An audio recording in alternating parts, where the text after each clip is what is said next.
मेरा दिल जोर से धड़क रहा था। पुराना हवेली मेरे आसपास चरमरा रहा था। टिमटिमाती मोमबत्ती की रोशनी में परछाइयां नाच रही थीं। मैंने म्यूजिक बॉक्स को और कस के पकड़ लिया। घुप्प अंधेरे में बस यही एक चीज मुझे थोड़ी हिम्मत दे रही थी। उसकी चांदी की दरारों से एक भूतिया धुन बह रही थी। धुन सुंदर थी, लेकिन अजीब ढंग से डरावनी भी। इससे मेरी रीढ़ की हड्डी में सिहरन दौड़ गई। मुझे किसी की मौजूदगी का एहसास हुआ, एक ठंडक जो दीवारों से ही रिश्ती हुई लग रही थी। अजीबोगरीब घटनाएं धीरे धीरे शुरू हुईं। जब कोई नहीं चल रहा होता था, तब भी फर्श के तख्ते चरमराते थे। खाली कमरों से फुसफुसाहट सुनाई देती थी। फिर एक रात मैंने उसे देखा, एक fleeting shadow, grand hall mirror में हलचल की एक झलक। यह दिखाई देने जितनी जल्दी गायब हो गया, लेकिन इसने मुझे हिलाकर रख दिया।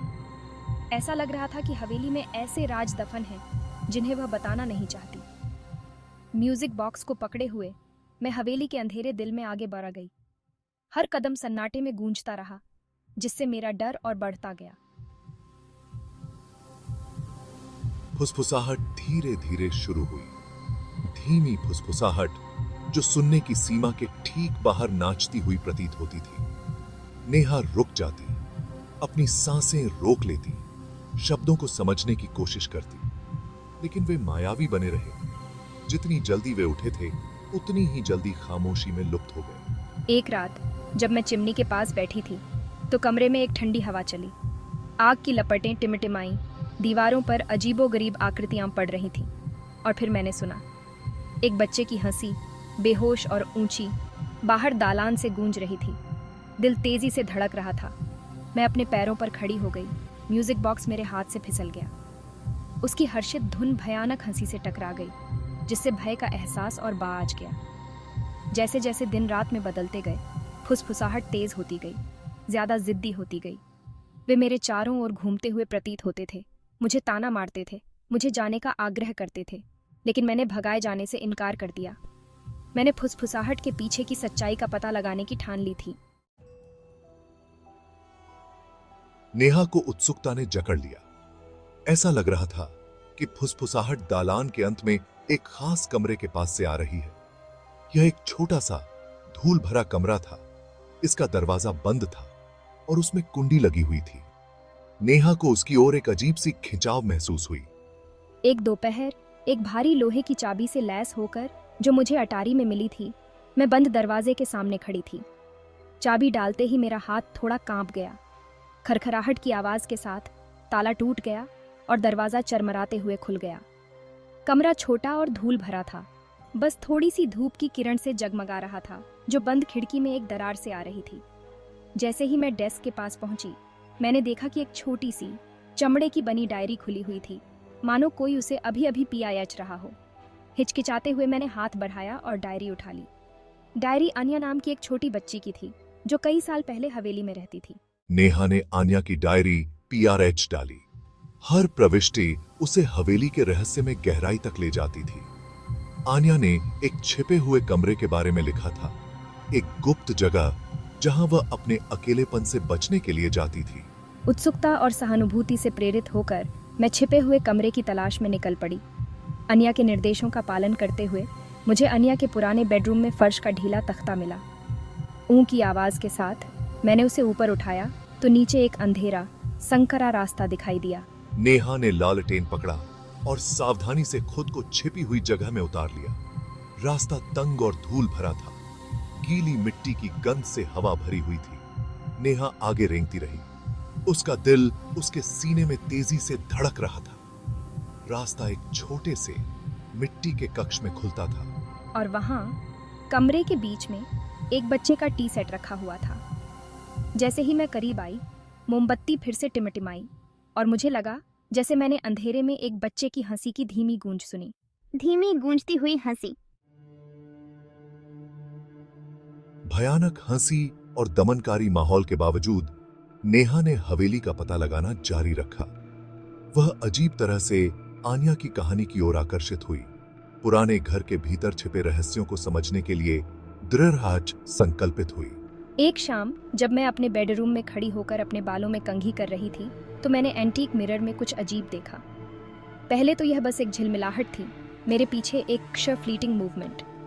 लेकिन जैसे जैसे मैं देखती रही, मेरा दिल मेरे सीने में तेजी से धड़क रहा था, प्रति रिफ्लेक्शन और साफ होती गई। उसके ठीक पीछे खड़ी, उसका चेहरा पीला और उसकी आंखें उदासी और लालसा के मिश्रण से फैली हुई थीं। एक छोटी बच्ची की भूतिया छवि थी। यह आन्या थी। मैं जम गई, मेरी सांसें मेरे गले में अटक गईं। भूतिया छवि ने उसे देखा। उसके हाव भाव एक गहरी अनकही प्रार्थना से भरे हुए थे। फिर जितनी जल्दी यह दिखाई दी थी, उतनी ही जल्दी वह एपरेशन गायब हो गई। जैसे जैसे नेहा ने आन्या के जीवन और मृत्यु के रहस्य में गहराई से छानबीन की, उसने डायरी में एक आवर्ती प्रतीक को नोटिस करना शुरू कर दिया। यह एक साधारण सी ड्राइंग थी, लगभग बचकानी, एक सूरजमुखी की।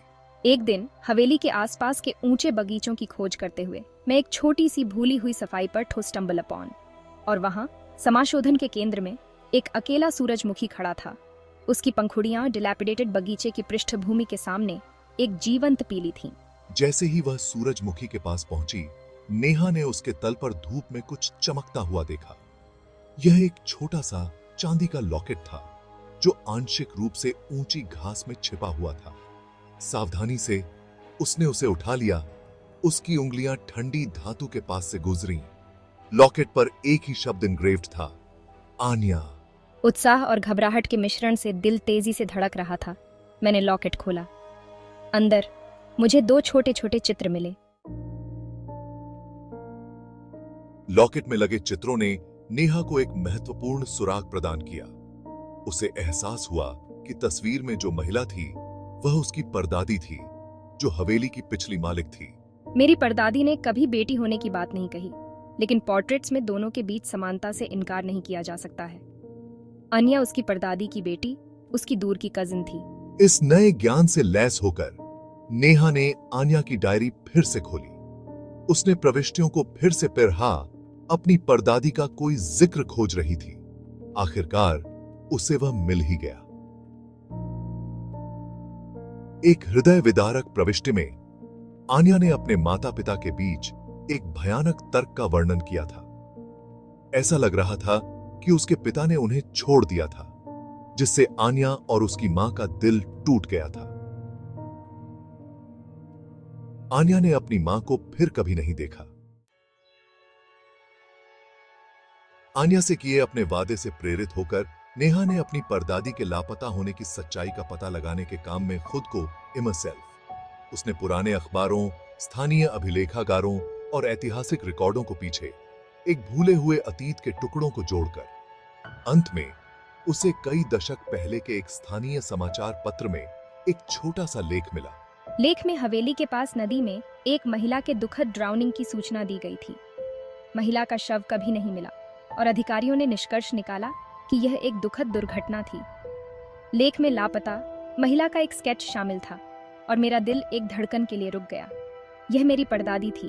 ऐसा लग रहा था कि सच्चाई सरल और हृदय विदारक दोनों ही थी। आन्या की मां ने अपने पति के छोड़ने के बाद दुहक और निराशा से व्याकुल होकर अपनी जान दे दी थी। आन्या अकेली और भयभीत अपनी मां की तलाश में हवेली के गलियारों में भटकती रही। में हवेली थी। भारी मन से नेहा आन्या के कमरे में गई। वह छिपे हुए ट्रैपडोर के पास फर्श पर बैठ गई। चांदी का लॉकेट उसके हाथ में कस के जकड़ा हुआ था। अपनी आंखें बंद करके उसने आन्या से बात की।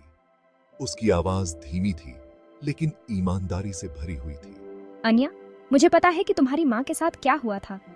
यह तुम्हारी गलती नहीं थी और वह तुमसे बहुत प्यार करती थी। जैसे ही उसने बात की, नेहा ने माहौल में बदलाव महसूस किया। एक बार उदासी और भय से भरी हवा हल्की होने लगी। कमरे में एक हल्की सी हवा चली, जिससे पर्दे हिल गए और फिर उसने सुना एक बच्चे की हंसी, लेकिन इस बार यह अलग थी। यह खुशी से भरी हुई थी, मुक्ति की भावना से। इससे थी।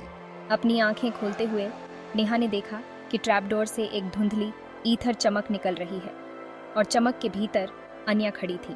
धन्यवाद, अब मैं अपनी माँ के पास जा सकती हूँ। हवेली अब शांत थी।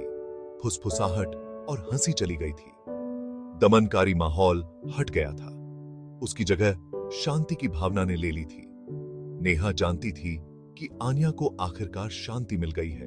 दालान में खड़ी खिड़कियों से आने वाली गर्म धूप में नहाती हुई मैं मुस्कुरा दी। मैंने अपने डर का सामना किया था, अज्ञात को गले लगाया था। हवेली अब मेरे लिए कोई डर नहीं रखती थी। नेहा ने हवेली में रहना जारी रखा। इसे अपने पूर्व गौरव को बहाल किया।